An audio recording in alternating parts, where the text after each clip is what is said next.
Air Public Affairs Forum. I'm Don Williams, the immediate past president of City Club, and we're delighted you're with us today. Those of you here at the Governor Hotel, listeners on OPB and KBPS AM radio, and those watching on cable television. Thank you for joining us for this week's Friday the 13th Friday Forum. Today we welcome a panel of experts and our moderator, Dr. MARGARET NEAL. They will discuss the critical issue of long-term care and its implications. But first, a few announcements. In consideration of those sitting close to you and those in our radio and television audiences, please silence your cell phones and other devices that may buzz, break into song, thereby distracting our audience and embarrassing you. We're pleased to acknowledge our 4 Friday Forum corporate sponsors for this quarter, and without their generous financial support, these Friday Forum lunches would not be possible.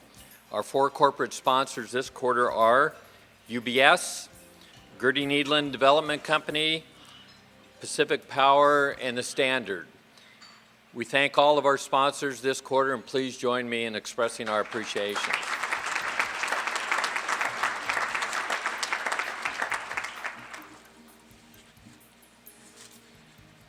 We have one new member today, Robert E. Lee. He is a health policy analyst for care, medical, and rehabilitation equipment. Please join me in welcoming Robert. Robert.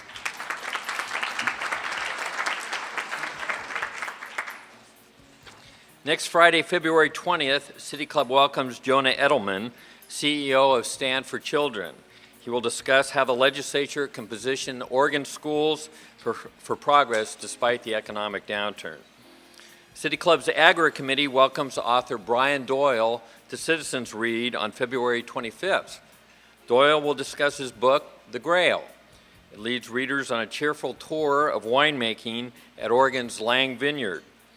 Then on February 26th, Agri welcomes Catherine Farr, and she's part of our ongoing series on human trafficking and will discuss the effects of wartime on this issue. For more details about these and all the other City Club programs, please go to our website. Now to our program. Long-term care. Oregon unemployment is in double digits, and many people are losing their health care coverage. This and the economy in general make it difficult to think about future or long-term concerns. However, we need to think ahead. By 2030, there will be more than 70 million Americans over the age of 65. And of this group, 70% will require at least some term of long-term care, which neither Medicare nor private insurance are likely to cover.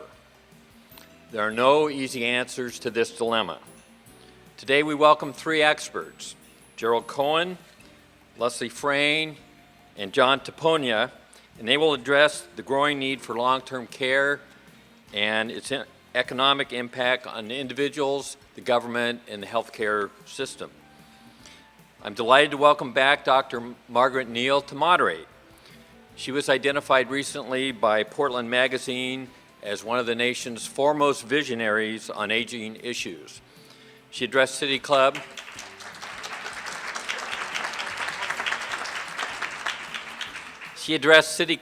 on a related topic last year.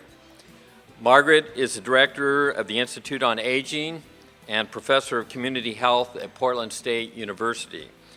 Dr. Neal's research focuses on challenges faced by employed individuals who are also providing informal care to an older adult, a situation in which she has personal experience. It's also somewhat ironic that our president, Jim Zarin, could not be here today because he's on a plane to Minnesota. The purpose of his trip is to arrange long-term care for his ailing mother in Minnesota. Margaret's other work is related to global aging, including housing, transportation, and long-term care.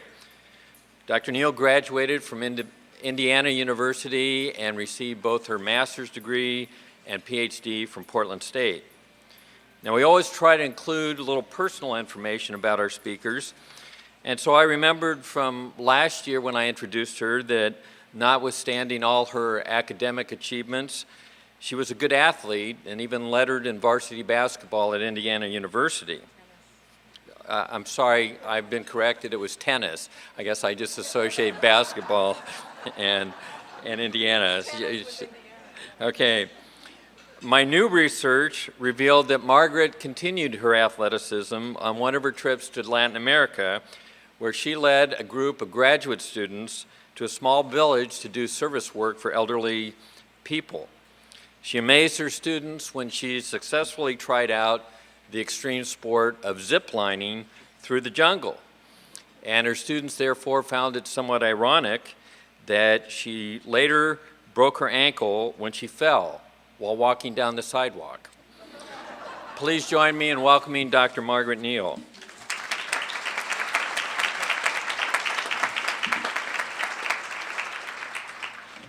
Thank you, Don. It's my great pleasure to serve today as the moderator of the Friday Forum entitled A Short-Sighted Approach to Long-Term Care. Before introducing our presenters, I was asked to make a few remarks to set the stage. So I want to begin by asking a few questions. The first question is, what is long-term care? Long-term care refers to health, social, and residential services provided to chronically disabled or ill people over an extended period of time. Most people generally think only of nursing homes or maybe assisted living facilities as constituting long-term care. But it also includes health and social services provided in the home or other community settings in order to enable people to remain in their familiar environment. The state of Oregon has been considered a leader in long-term care, pioneering the idea that long-term care can be provided in a wide range of home and community settings, and getting federal Medicaid waivers to the regulation that in order to be reimbursable, long-term care could only be provided in nursing homes. Today, Oregon's long-term care providers continue to be leaders in long-term care, including efforts to change the culture of long-term care through organizations like MOVE, Making Oregon Vital for Elders. Regardless of the setting for long-term care, I'd like to suggest, as first did my colleague Vicki Herson, Executive Director of Elders in Action, that long-term care really should be referred to as long-term living. The second question that I think we need to address is who receives long-term care? The first group that probably comes to mind is elderly individuals, and this is right. Older adults do comprise the largest group receiving long-term care services. Also receiving long-term care, though, are younger and middle-aged adults and children with physical disabilities, chronic medical illnesses, developmental disabilities, and mental illnesses. And at any time, any of us in this room or our listening audience are just one accident or health event away from needing long-term care ourselves. Third, who pays for long-term care? Many, many people believe that long-term care is covered by their health insurance plan. It is not. Health insurance is designed for addressing acute healthcare needs, not long-term care. Most people also believe that Medicare will cover their long-term care expenses, but for the most part, it won't and doesn't. Medicaid covers long-term care for people with very low incomes. What this means for the majority of us is that long-term care is paid for out of pocket or, for those with foresight and good plans, by private long-term care insurance that they have purchased. And as some of you know, long-term care can be very expensive, costing thousands of dollars a month. The fourth and final question is, why should we care about long-term care? The answers to the earlier questions provide some direction here. Long-term care affects all of us, whether with respect to a chronically ill or disabled elderly parent or other relative, another adult family member or friend, or a child who is chronically ill or disabled, or even directly when we ourselves experience a chronic disability or illness. 2, we should care because long-term care is expensive and not covered by regular health insurance. And 3, we should care because we should care. As Hubert Humphrey said, the moral test of government is how it treats those in the dawn of life, the children, those who are in the twilight of life, the aged, and those in the shadows of life, the sick, the needy, and the handicapped. On behalf of City Club, I'd now like to welcome today's speakers. Our first panelist is Gerald Cohen, who has served as AARP State Director in Oregon for the past 12 years. AARP, a nonpartisan, nonprofit membership organization, helps older Oregonians maintain their independence in ways that are beneficial and affordable to them and to society as a whole. Jerry previously managed legislative and regulatory advocacy for AARP in 5 states and headed a research center on aging in the Midwest. He's a past member of the Oregon Task Force on the Future of Long-Term Care and also of the Oregon Commission for Affordable and Accessible Health Care. He sits on numerous boards, including the Oregon Healthcare Quality Corporation. Jerry today will address why long-term care matters to our families and communities and how Oregon's home and community-based care policy is unique. Our second panelist is Leslie Frane, the Executive Director of Service Employees International Union, or SEIU Local 503, and Vice President of SEIU's International Office. This union is a leading advocate for quality public services, particularly in the area of long-term care. SEIU represents over 42,000 workers in Oregon and 1.8 million members in the US and Canada, making it the largest union in the country. Its members include nurses, nursing home workers, and home care employees. Previously, Leslie served as Vice President of the New England Healthcare Employees Union in Connecticut.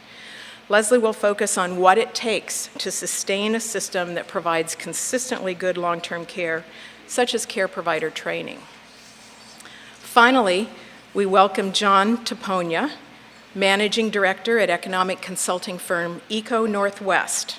His practice there includes research on education and healthcare, and he recently co-authored a report on the economic impact of proposed state cuts in long-term care funding. He's overseen the development of award-winning software tools that allow low-income families, seniors, and people with disabilities to assess their eligibility for safety net programs and evaluate their work options. Prior to joining EcoNorthwest, Tapogna was a budget analyst at the U.S. Congressional Budget Office, where he forecast the nation's welfare spending and estimated the effects of welfare reform legislation. Today, John will discuss the economic significance of the long-term care industry, and he'll evaluate how potential reductions in public funding for long-term care will likely affect the state's economy. So please join me in welcoming our panelists.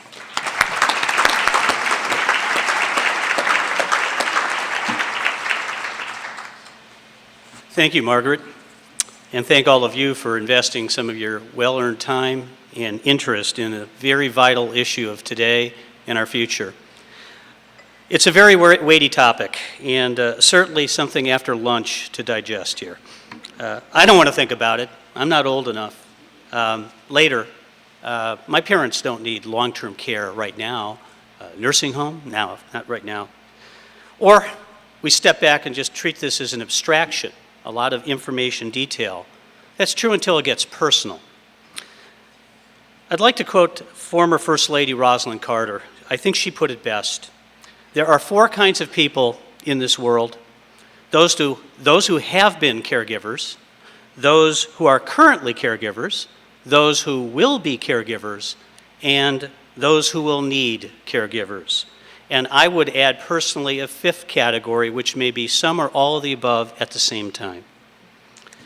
It, again, is something very personal, and it's how we all touch whatever we call long-term care. Let me share my story and my family situation.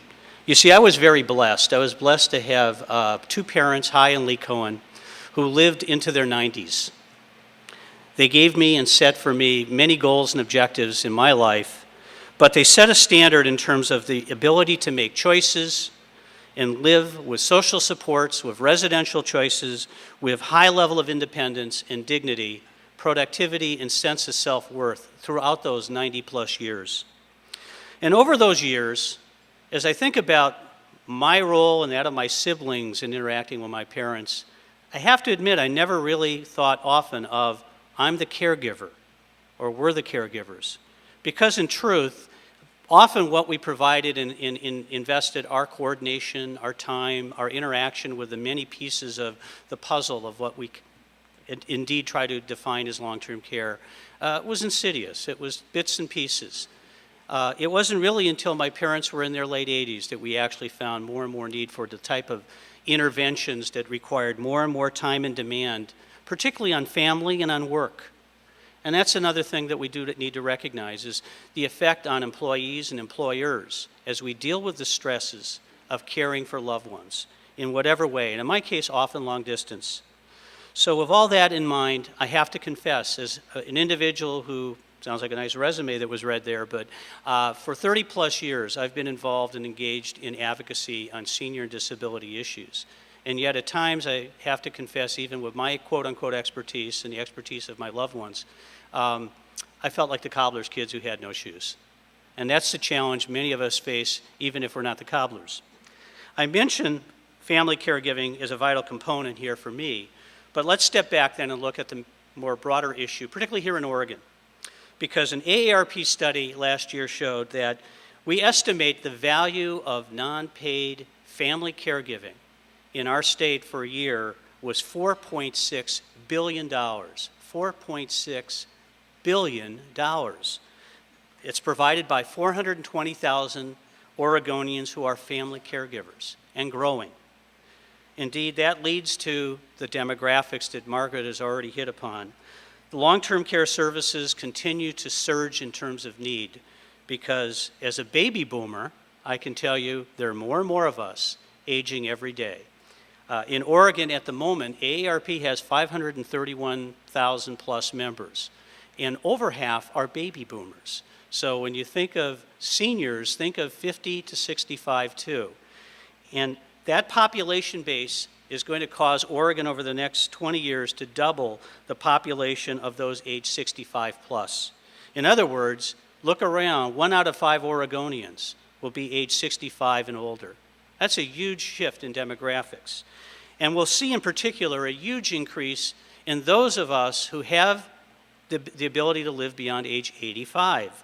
By the year 2020, over 95,000 Oregonians will be age 85. That's a 40% increase from today. Now, age 85 in and of itself shouldn't mean anything to you other than longevity, quality of life, but it also means that on average, we can expect a significant increase in daily needs, such as bathing, toileting, meal preparation, or medication management. The governor's task force on future of long-term care, done at the beginning of this new century, cited a demographic tsunami then, and there have been studies since. They all recommend investing now. And some of you may be old enough, like me, to remember a commercial that had a gentleman holding an oil filter saying, you could pay me now, and then point to the blown engine behind him, or pay me later. Extensive AARP and other organizational research shows that most families are just not prepared for the needs of their loved ones. And in fact, we have no idea where to turn to, who to call, and of course, who pays. Some quick results to highlight. Only 1 in 10 of Oregonians could reasonably estimate the costs of an in-home visit by health aid or an aid in general. Less than a quarter of us could reasonably estimate the cost for assisted living. And as Margaret already touched upon, when it comes to Medicare, we assume it covers long-term care, but at best, it has modest coverage for short-term rehab and home health after hospitalization. We know that the majority of us, all of us, want to age in place, in home or home-like settings, for as long as we can. And that's where Oregon's unique system stands tall and proud and is indeed the envy of the nation.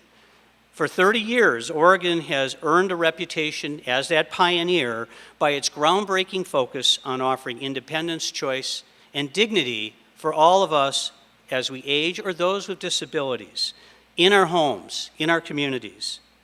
Oregon has a very strong history of making sure that what happens wherever and whenever possible, we have the fewest folks of any state in the most expensive skilled nursing homes.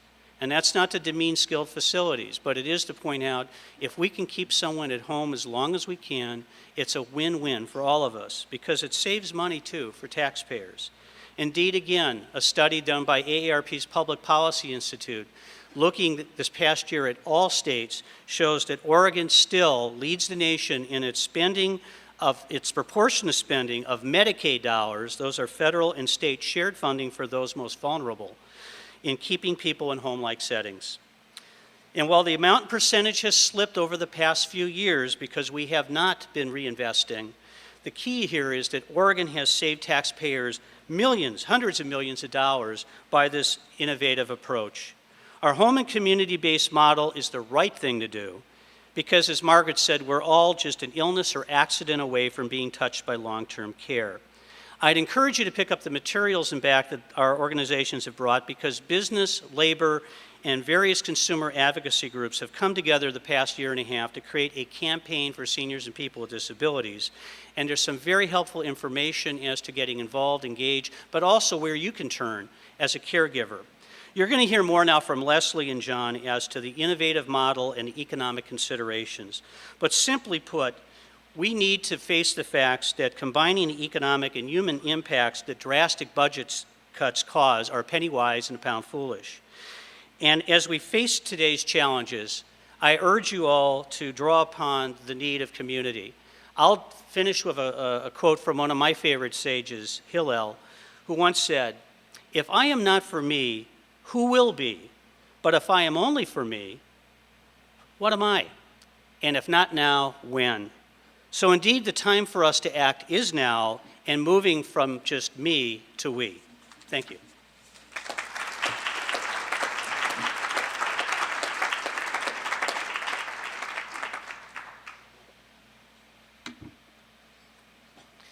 Good afternoon.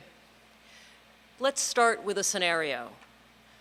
An economic crisis gripping the country has led to a precipitous decline in Oregon's revenues. A comfortable surplus has been transformed into an alarming shortfall. Faced with a series of hard choices, the governor and the legislature turn to the Medicaid program with conflicting goals. They strive simultaneously to cut costs and still to protect the most vulnerable Oregonians. Sound familiar? The governor was Vic Atiyeh, and the year was 1979. And one choice that emerged from that budget crisis, Chapter 410 of the Oregon Revised Statutes, still stands as a signal achievement of creative governing, an example of how economic necessity can drive enlightened policy. Passage of Chapter 410 was followed by Oregon's then unprecedented application for a selective waiver of federal Medicaid rules. Together, these actions allowed the state to conserve resources by spending Medicaid dollars on less costly home and community-based services rather than just on nursing homes. But these actions did more than save money. They also amounted to an emancipation proclamation for elderly and disabled Oregonians. The intent of Chapter 410 is worth revisiting today. It says, quote, "The state shall assure that older citizens and citizens with disabilities retain the right of free choice in planning and managing their lives by encouraging programs that seek to maximize self-care and independent living within the mainstream of life."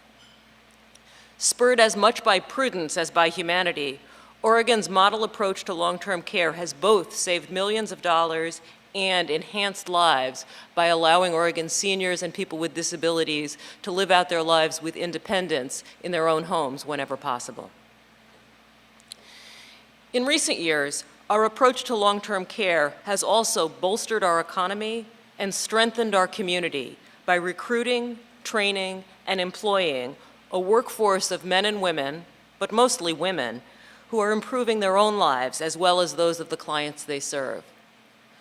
My union, SEIU Local 503, is proud to share in the credit for that success. We represent 14,000 long-term care workers in Oregon. Some of you may remember that it took a ballot measure to create the Home Care Commission back in 1999, giving home care providers the right to organize. Back then, home care workers earned barely $5 an hour. They had no benefits, no training, and no recourse when their checks were late or when they were injured lifting incapacitated clients. Small wonder that turnover was sky high and performance sometimes uneven. A decade later, I think everyone involved in regulating Oregon's long-term care system understands just how far we've come. State after state has tried to duplicate what we've accomplished for both clients and workers. Oregon's home care workers now earn just over $10 an hour with access to affordable medical coverage and workers' compensation. They receive hands-on training on topics ranging from understanding dementia to safe lifting. And equally important, home care workers are part of a rational system designed to empower senior and disabled clients. One measure of our success is that our political leaders seem to recognize what we've accomplished. In 2007, the legislature voted, this time without a ballot measure, to grant more than 3,000 adult foster care providers the right to unionize. Adult foster homes provide an important community-based option for seniors and people with disabilities who need more support than in-home care, but don't yet require the level of assistance provided by nursing homes. They also play a crucial role in serving adults with mental illness, a group whose needs for community care have often been too low on Oregon's priority list. For some clients, however, nursing homes are the absolute right place to receive care. Unfortunately, too often, short staffing prevents nursing homes from providing the quality of care that residents deserve. That's why 3 years ago, SEIU members and our allies gathered signatures for a ballot initiative that would mandate higher staffing levels in Oregon's skilled nursing homes. Faced with its likely passage, the governor formed a state task force, on which I was pleased to serve, that recommended significant improvements in nursing home staffing. These recommendations have only been partially implemented, but they are already making a huge difference in the quality of care, not only in the 25 facilities staffed by SEIU members, but in every Oregon nursing home. The key to keeping the long-term care system responsible and affordable is to preserve the quality and accessibility of all parts of the long-term care continuum. That's why we were so concerned when the governor's recommended budget this year proposed rewriting eligibility rules to leave thousands of seniors out in the cold. Governor Kulongoski's recommended budget would deny care to anyone who needs fewer than 20 hours of assistance a week and to anyone who earns more than $16,000 a year. It would also halt further improvements in nursing home staffing, and it would require that hundreds of residents be transitioned out of nursing homes without providing any concrete plan for meeting their needs in a community setting. The human impact of these proposed changes is frightening. Stripping nearly 6,000 of the most vulnerable citizens of access to community-based care will inevitably hasten their physical and emotional deterioration. Many will need expensive skilled nursing care ahead of their time. Effectively, if implemented, these cuts will sacrifice their independence and their right to make their own choices about care, thereby rolling back the mandate passed nearly 30 years ago in 1979. But even without considering the human impact, this proposal seems ill-conceived and wrong-headed. Last week, the legislature added $175 million to the state's long-term debt to create an estimated 3,000 short-term jobs rebuilding our infrastructure. Yet at the same time, we are considering cuts that, as John Tapogna will explain, would eliminate 11,000 low and moderate income long-term care jobs. These cuts would also force us to forego matching funds that promise to channel $2 federal into the state for each $1 that we spend. At a time when creating jobs is a public policy priority, doesn't it seem crazy to impose cuts that would add thousands of low-wage workers to the ranks of the unemployed? And what message do we send when we create 3,000 jobs, primarily in occupations dominated by men, and simultaneously propose to eliminate 11,000 positions held overwhelmingly by women? We appreciate the fact that the governor and the legislature face hard choices, none of them pretty. But slashing access to long-term care services costs more money in the long run. It adds thousands to the ranks of unemployed Oregonians, and the impact that it would have on the lives of vulnerable seniors and people with disabilities is quite simply incalculable.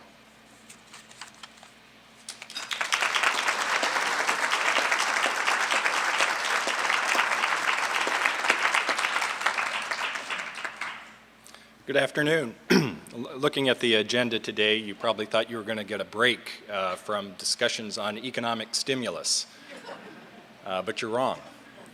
It seems as though we've all become experts over the course of the last month and a half as to what kinds of stimulus work and which don't, which are shovel-ready, and do tax cuts work better than public spending. But we're going to go into that in a little more depth and how that relates to the long-term healthcare sector in Oregon.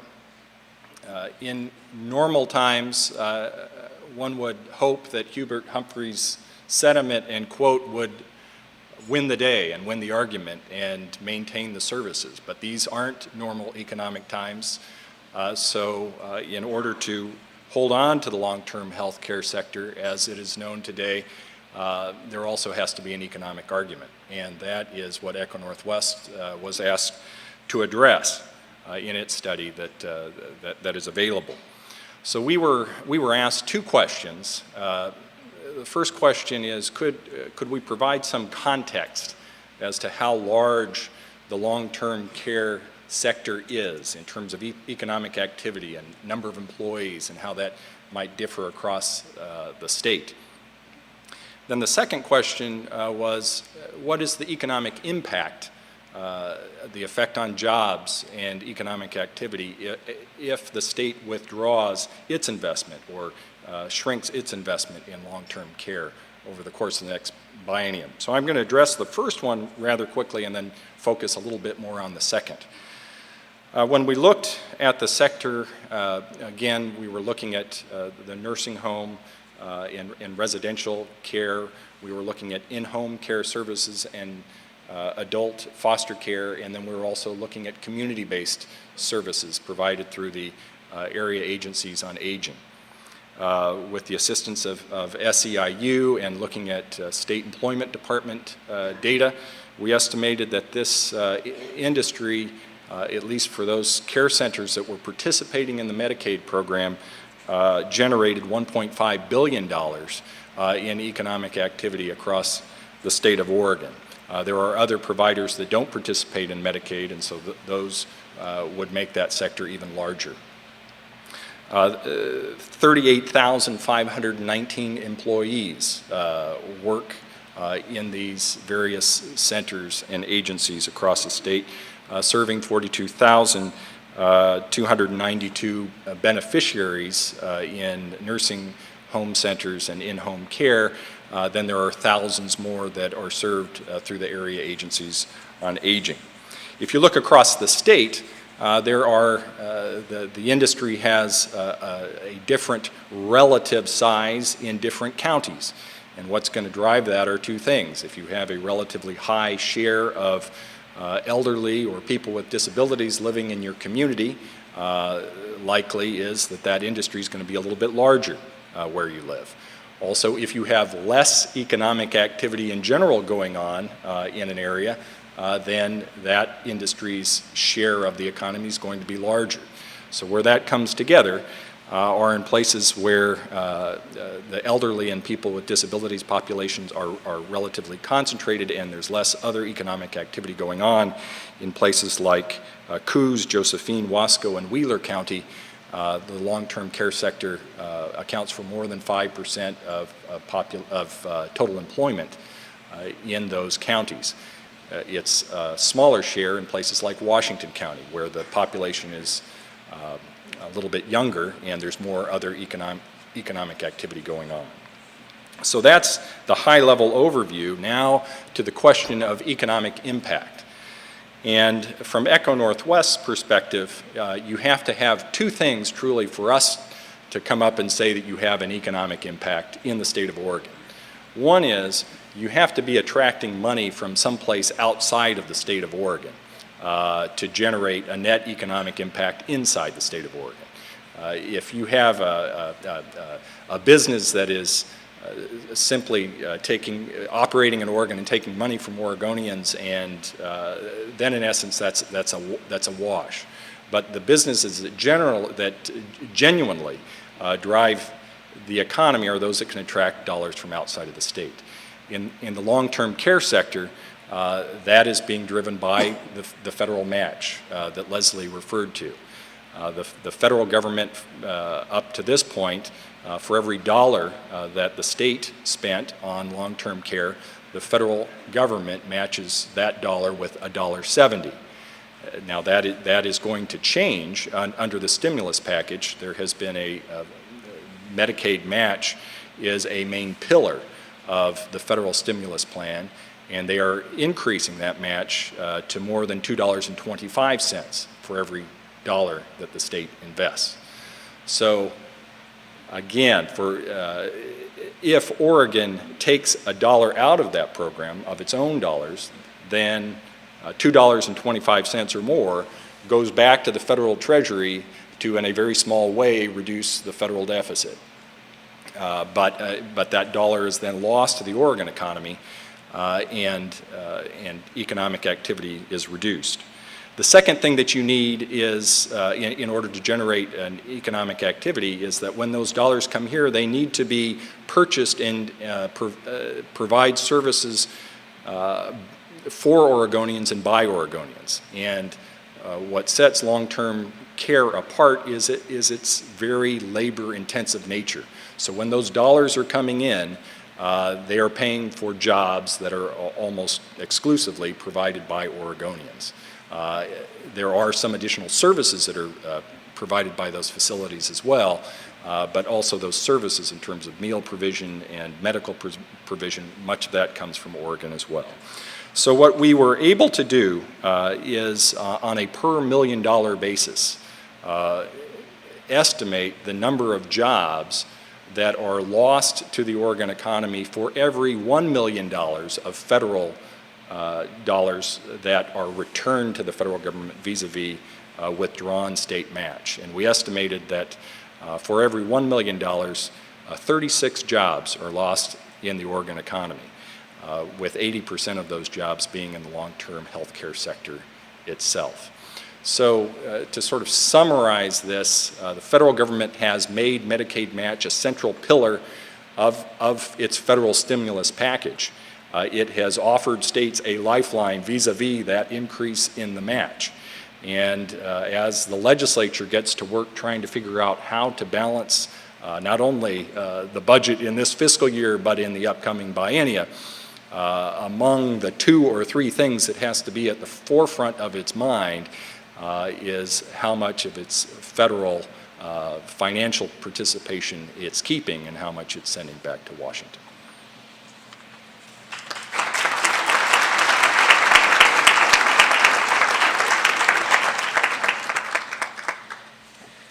The first question for our panel, as always, will be from our Board of Governor host, and our board host today is Leslie Morehead. Leslie is a consultant providing financial management services for small businesses. A longtime City Club member, Leslie is on the Agri Committee and is currently in her 5th year on the Research Board. In fact, she was the research advisor in the club's 2008 study on the initiative and referendum in Oregon. She's a passionate researcher and received the club's Research Award in 2007. Leslie. Thank you, Don. You've all talked about everyone's concern about keeping the cost of long-term care down, and I think we all in this room recognize the desirability of keeping people in their homes as long as possible. So I'm going to ask that in the context of high technology, a technological question. The New York Times has a very nice article today about using technology to help older people stay in their homes. Examples of this are motion sensors, pill compliance detectors, and wireless devices that transmit data on blood pressure, weight, oxygen, and glucose levels. Clearly, these devices will help the patients, but also help staff and relieve family members of the obligation of monitoring a lot of things that can be done high tech, but obviously these technologies are very expensive. In the situation of long-term care as you envision it for the future in an idealized sense, and also from a practical point of view, how much attention will be paid to building in the use of these technologies, and how do you envision they would be paid for?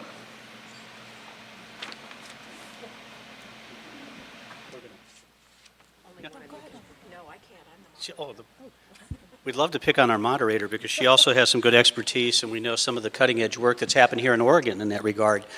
Some of the work at Oatfield Estates, and I know that Intel has done. But I wanted to step back and say two things. One is that indeed the opportunity to seize upon the technologies we have and will continue to build in the future provide us some great opportunities in terms of both cost effectiveness and quality of care. But I would also admonish all of us to recognize the human touch. So it's kind of high tech, high touch. Human touch isn't going to go away. The other thing I would like for us to start to be innovative on, and in Oregon again, we've got a parallel track going on. We're talking about health care, our long-term care, but frankly, it's in a defensive mode with what we're talking about today in terms of cuts. But at the same time, the stimulus package and what Oregon's trying to tackle in terms of state health care reform, when you talk about health information technology and records, electronic health records, better coordination, because so much of what we're facing in terms of the lack of support for discharge planning and admission screening and that coordination, I think need to be addressed. So I guess that would be, something I would emphasize is let's seize that opportunity and not get pigeonholed into, well, that's healthcare reform or that's health IT and that's long-term care. These all fit together, and there's some ways that we can go about that. And as we speak, the legislature is also dealing with some of those aspects when it comes to health information technology and technology in general when it comes to healthcare.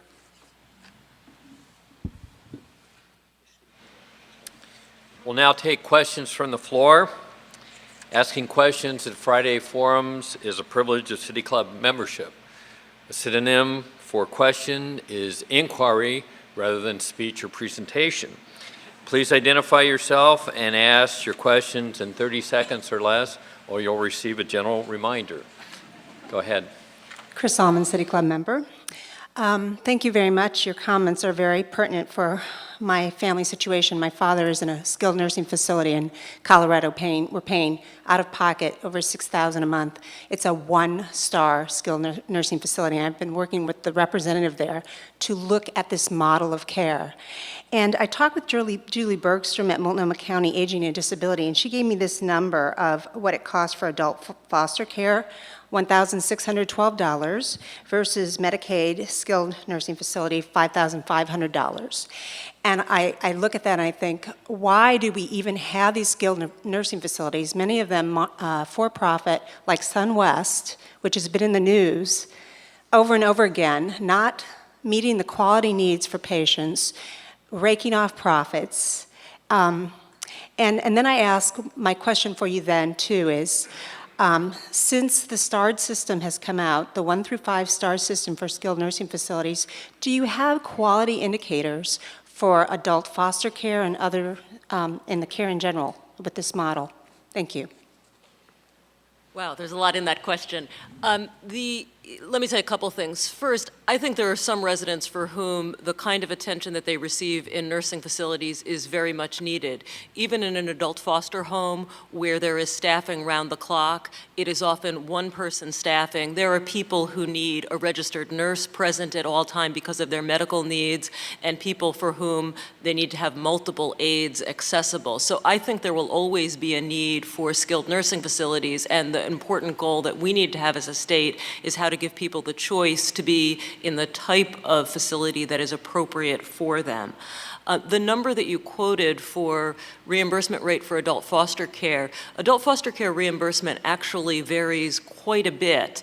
And one of the accomplishments of the special session in 2008 is that we actually increased the reimbursement for adult foster care, but not enough.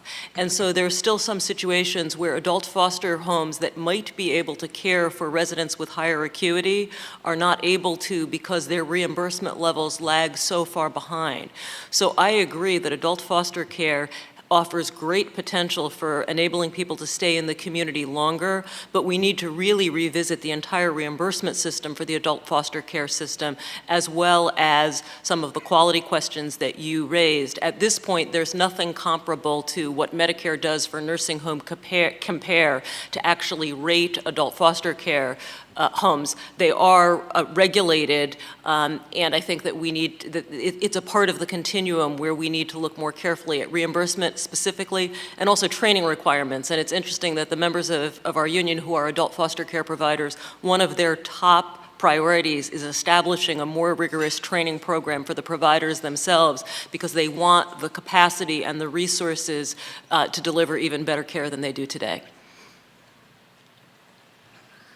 Steve Novick, City Club member. Some of us are trying to figure out how to ratchet up public pressure on the legislature and the governor to raise some additional revenue to avoid these horrible cuts. But some of you said today that the general public, lots of folks probably think that Medicare or their private insurance covers long-term care. So it wouldn't even occur to them that this is something the legislature or the governor have anything to do with. Do you think that in order to have an effective political strategy in Salem, we have to have an educational strategy to let people know some basic facts about this system? Yes. Steve, that was easy. I will give a quick plug because it's something that a number of our organizations are doing together, and it's building on something we did last year working off of Oregon Public Broadcasting's screening of Caring for Your Aging Parents, which was a PBS broadcast last spring. And again, materials are in back, but for the listening audience, on March 14th, AARP, working with a number of county caregiving organizations and the League for Women Voters, will be conducting Thinking and Preparing Ahead, which is a seminar on getting resources and information and education around issues around long-term care and caregiving. And while it's not a panacea, it also provides that opportunity to start demythicizing a lot of what we sometimes think about. For example, Medicare will cover it all.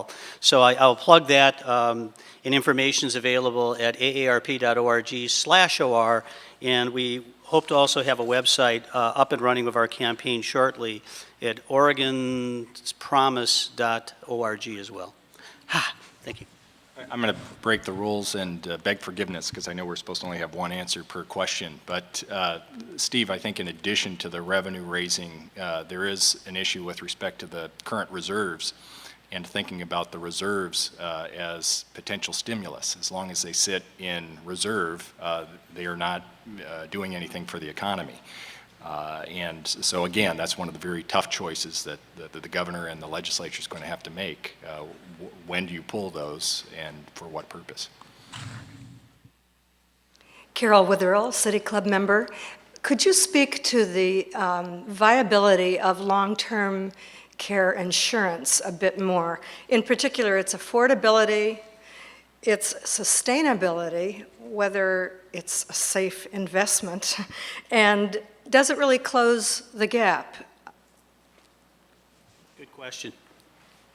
The answer is we're still, as a country, exploring where it's appropriate, but quite honestly, at the moment, for many folks, long-term care insurance may not be the most affordable vehicle. And of course, as we're seeing, again, changes in our service delivery systems and funding, there's still much to be questioned. So are there some good policies out there? Absolutely, but it is really something that is very individualistic, and at the moment, I wish I could say, in my organization, among others, offers long-term care insurance, but we go with a very strong caveat that it is very individualized, and for many folks, it is neither affordable nor necessarily sustainable in terms of the premium premiums you have to pay. So it would be nice to look at perhaps a social insurance model that might incorporate private and public sector on something like that. But those are seeds to be planted for perhaps our next biennium. And perhaps incorporating it into regular health insurance. Good point. Tim Dalton, Geriatric Care Manager. And speaking of social insurance, and when considering the 78 million baby boomers and thinking of the consequences thereof systemically and how they might vote in the future, do you think the needs of the baby boomers will affect us systemically where we might be more leaning towards universal single-payer health insurance or just dealing with it systemically that way? Do you see the generation affecting us that way? One thing that I would hope is that we might, as time goes by, see an end to a phenomenon I think we've seen over the past year of trying to pit the needs of one group of Oregonians against another, where the question gets framed as, do we pay for schools or do we pay for senior care, which I think is the wrong frame, a destructive frame, and one that we need to push back against. And I think as the population ages and more people are in a situation where they not only have children in school or family members in school, but are also very conscious of how the fact that the need for long-term care affects them and their immediate family, maybe we'll be able to distance ourselves from that kind of bifurcation where we get into a competition as opposed to saying, how do we as a society take care of everyone? Kurt Wabring, member. First a comment, I rather like the idea of in reforming how we provide health care, that we expand the definition to include long-term care, not just the kinds of things that Medicare and Medicaid provide. But I guess my question is, as the baby boomers approach this age of 65 and 66, I hope they hear loud and clear is that they won't be covered for long-term care. So what can they do personally to extend their health into, as they age? Our moderator is feeling, can we break the rules of this? Because our moderator has been very involved in healthy lifestyles and in a number of factors. So take it away, Margaret. Well, Jerry, you just sort of answered the question. There are a number of things we can do to maintain healthy lifestyles, and it's an excellent question. Not only does our society have a responsibility to take care of its vulnerable elders and other people with disabilities and illnesses, but we have responsibilities ourselves.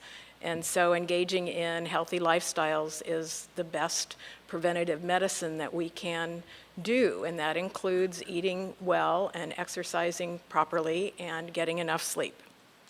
And I know you're going to break the rules. Which I don't do. I would add one more factor that is back to family and friends, and that's having those open conversations of what if and thinking ahead and sharing that, because, again, I look at myself with one child, a daughter, scratching her head going, nothing better happened to you guys. But having those conversations so that we try to anticipate, you can't anticipate everything, but trying to do the planning and anticipation of when I cannot start to make certain decisions, when I do need care. So I really can't emphasize that personal touch of having those caring conversations. I guess I'd add one more thing, and that is it is important to explore the option of private long-term care insurance at this point. And there are some individuals who have done a lot of research in this area and have identified good plans, and we have the state of Oregon regulates which plans can be sold here in the state. So I would urge you to definitely explore that as an option as part of your planning process. Hi, Kim Heidenreich. I'm a student at Portland State University, and my question, I'm wondering if any of the panelists might be able to address how Oregon is or is not meeting the long-term health care needs of our gay and lesbian queer elders. I actually don't know that I know a lot about specific needs.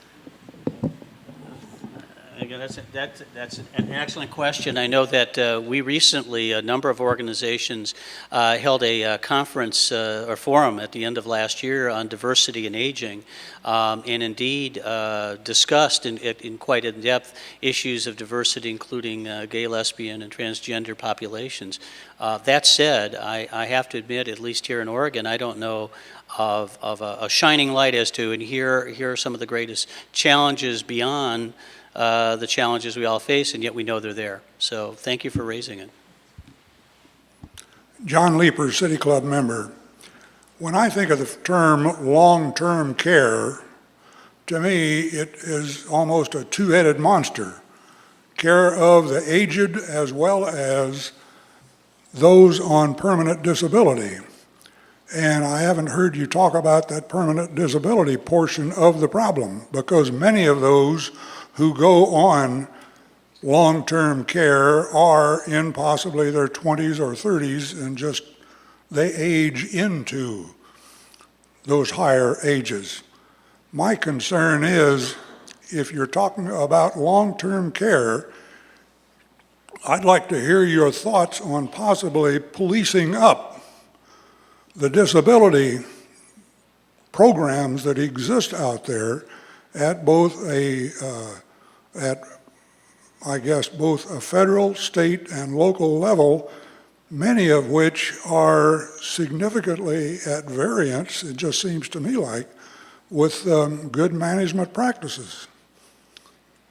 I think that certainly in Oregon and actually throughout the country, the disability community have really been, in many ways, pioneers in advocating for the expansion of home and community-based services.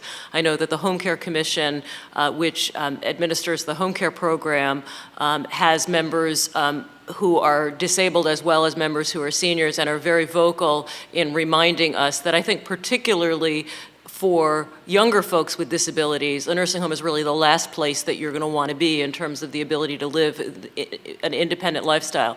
So I think that in whether it is in home care or adult foster care, that those programs have been very much shaped with the advocacy of people with disabilities. One of the things that concerns me, particularly looking at the current budget situation, is that for folks with developmental disabilities, the federal regulations around eligibility are in fact not as strictly defined as they are for seniors, and so sometimes it is actually easier for states to cut there because of less federal regulation. So I think we all are going to need to be vigilant to make sure that in down times as well as flush times that we remember, as you pointed out, that these programs serve people of all ages, and that younger people with disabilities have some of the same needs as seniors, but also some very discrete needs for independence. Hello, I'm Maria Elena Reese. I'm a researcher and faculty at OHSU, and I'm the president of Hispanic Nurses of Oregon. Seeing that Asians and Latinos are the fastest growing older group in the U.S., and knowing about the demographic shifts in Oregon, can this panel, I'd like the panel to speak and address to how do you think we're doing addressing the racial, ethnic, language, and cultural shifts that Oregon will be experiencing in the older population? So how are we doing? I think we're doing better in some sectors than others. Within the home care program specifically, because clients have an absolute right, as they should, to select their home care provider, we find that it is relative, that clients select somebody who they are comfortable with and speaks their language, and we've worked very hard with the Home Care Commission to make sure that our training programs, for example, are available in 4 different languages so that folks for whom English is not a primary language are not left behind in the skills development area. I think it's tougher in nursing homes. Nursing homes, particularly in the Portland area, have an incredibly diverse workforce, and so we have different languages and present, but in healthcare, as in every sector, I think we probably have a work in progress in terms of cultural sensitivity for all of the residents. So I would say it's uneven. It's a little easier in home care than it is just by the nature of institutions and institutions. But I think that there's attention being paid to it, and I'm sure that we have a long way to go. Patty Tillett, City Club member. part of the grim harvest of wars abroad is people who come home with chronic physical disabilities, and they clearly will be added to your load. Many times as many come back with chronic mental damage. And my fear is that we'll see the same thing that we saw after the Vietnam War. And many of the people who really needed long-term care didn't get it. They somehow dropped through the cracks. How can we make sure that doesn't happen again? Well, again, I think our mantra is twofold. Be as broad and inclusive in how we approach the array of services we need and how we plan for them, and that does require an investment.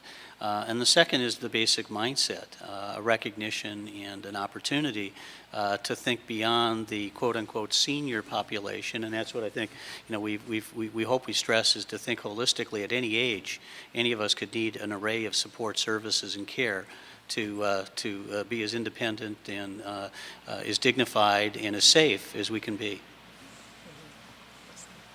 And I would just add to that I think that the deterioration of the community mental health services in this state, which is not something we were directly addressing, has had the impact of moving people whose primary diagnosis is one of mental illness into an array of different settings, far too often into jails and prisons, but sometimes into long-term care as well. Mm-hmm. And while it is important that we, within the long-term care setting, make sure that we have the capacity to provide proper care and treatment for people with mental illness, it's also important as a society that we make sure that people for whom that is the primary diagnosis, who may not really need long-term care, don't end up in a long-term care system by default, simply because we as a society have not provided adequate community-based mental health treatment for Oregonians.